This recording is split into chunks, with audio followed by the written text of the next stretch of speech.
घुसेड त्यसको लागि त छानबिन आयोग गठन भएको छैन भन्नु त त्यो तपाईले भन्न सक्नुहुन्छ अहिले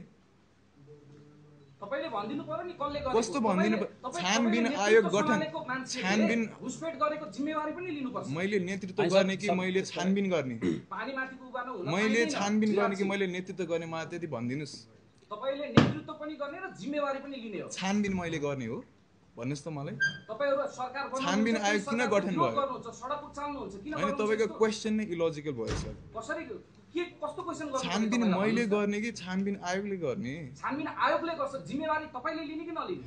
उसले इन्भेस्टिगेसन गरेर रिजल्ट निकालेपछि मैले जिम्मेवारी लिने कि नराम्रो काम अर्कोको कारण भनेर तपाई प्रेसमा आफ्नो वक्तव्य राख्ने तपाईको नैतिकता के हो भन्नु राम्रो कारण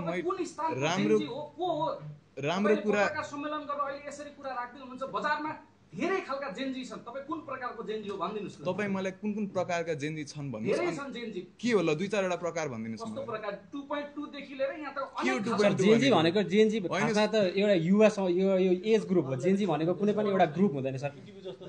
अनि अब ढुङ्गानालाई मेरो प्रश्न के हैन एकचोटी पर्खिनु उहाँलाई क्ल्यारिफाई गरे ल तपाईको नैतिकताले के भन्छ भन्नुस् मेरो नैतिकताले तपाईहरुले जुन कार्य गर्नु भयो नि त्यसमा उधुम मचाउनु भयो नि तोडफोड आगजानी गर्नु भयो नि यो सम्पूर्ण जिम्मेवारी नेतृत्व भन्नेले लिनुपर्छ र तुरुन्त प्रहरीले तपाईहरुलाई हत्कडी लाउनु पर्छ त्यो तपाई के लयर हो म एउटा तपाई लयर हो जिम्मेवार व्यक्ति कसरी जिम्मेवार तपाईको क्वेशन नै यो इरेस्पोन्सिबल क्वेशन छ